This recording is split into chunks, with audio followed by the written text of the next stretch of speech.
A very good afternoon, children. Welcome you to next P session. Well, for today, let us continue with the remaining part of the respiratory system. Okay. Hope you all remember what we have learned in the last session. The further process or the concept we are going to study is the mechanism of breathing.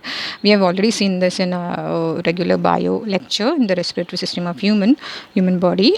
So it consists of, say, two processes, inhalation and exhalation, that goes on simultaneously. Now there are certain changes inside the body in the movement of your lungs and the diaphragm mainly. So let us just see that during inhalation, that is when you are going to breathe inside. Okay, these are the steps that are going to happen. Let me just scroll it a little up for you. Yeah, I hope this is visible to you now. Yes.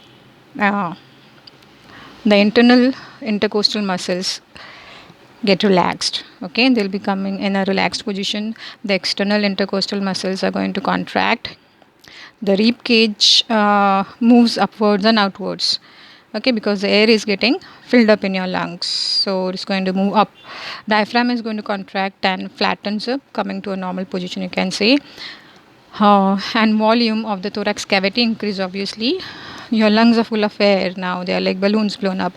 Next is there's the pressure in the pressure in the alveoli is going to decrease, because air is coming inside. The amount of oxygen coming inside is just about to build up, okay, while the air is just coming inside.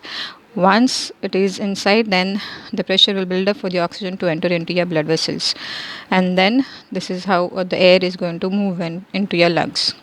Well, for the exhalation, what happens is, I suppose, exactly opposite things will happen.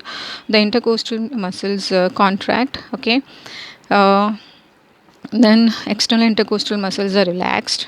You can refer to the diagram or the picture later. The diaphragm is going to come in, it comes in the relaxing position to the normal position, you can say. That is, it goes a little lower. Its normal position is to be in a, its relaxed position is to be in a little lower position. Okay, then the volume of thorax cavity decreases. Obviously there is no air inside it, because you're exhaling, the air is out now, and the pressure in alveoli is going to increase. Just I told you, the influx, or the, say, amount of oxygen coming inside into the bloodstream is going to increase. That is going to increase the pressure in the alveoli now. Okay, let us go on to the next. There are certain terminologies, children. Now let us see what are they. Let me just scroll properly for you.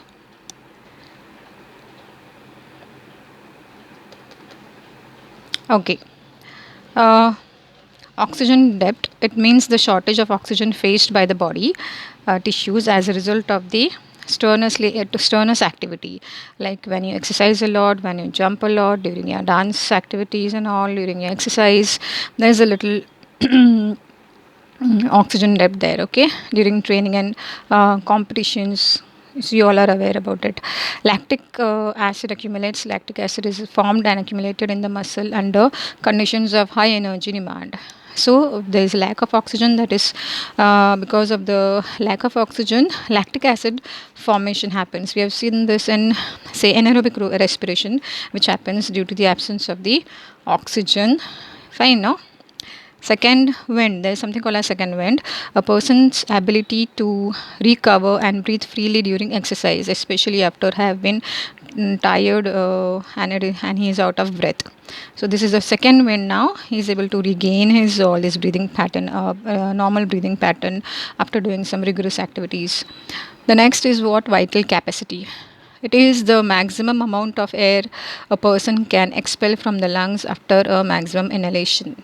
This is the vital capacity, the amount of air a person can expel from the lung after maximum inhalation.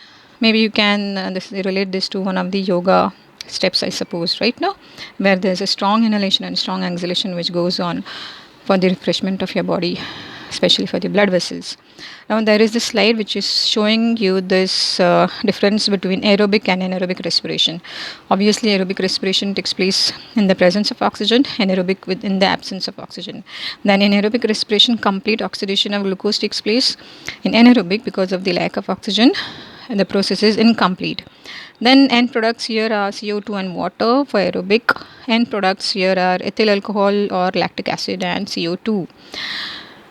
Then a lot of energy is liberated because of the oxygen presence. Here relatively very small energy, and it is mostly seen in small microorganisms, and if it is related to humans, it happens when the humans are under heavy training or something like that, when they are out of oxygen, or you can say like during the trekking, climbing the mountains.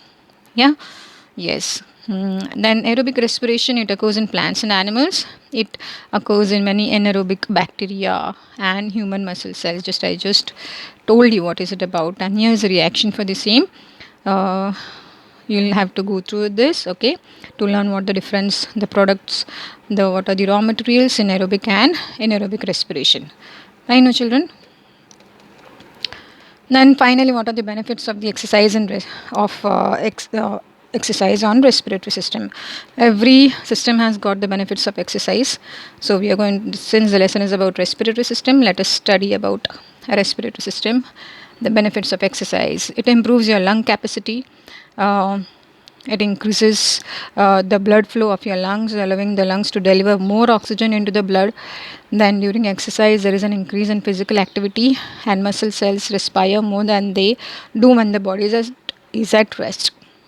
The heart rate increases during exercise, and that is very good for your heart to, get adjusted to such kind of high muscular activities. The last point, but not the least, I hope this is visible.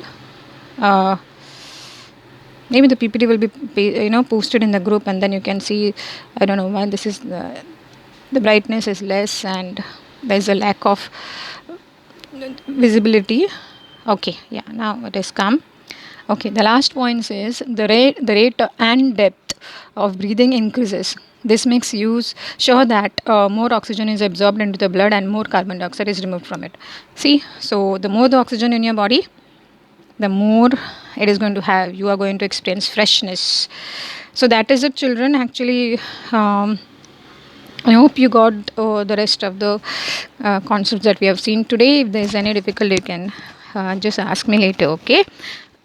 All of you have a very nice day. Stay at home. Cyclone days are near.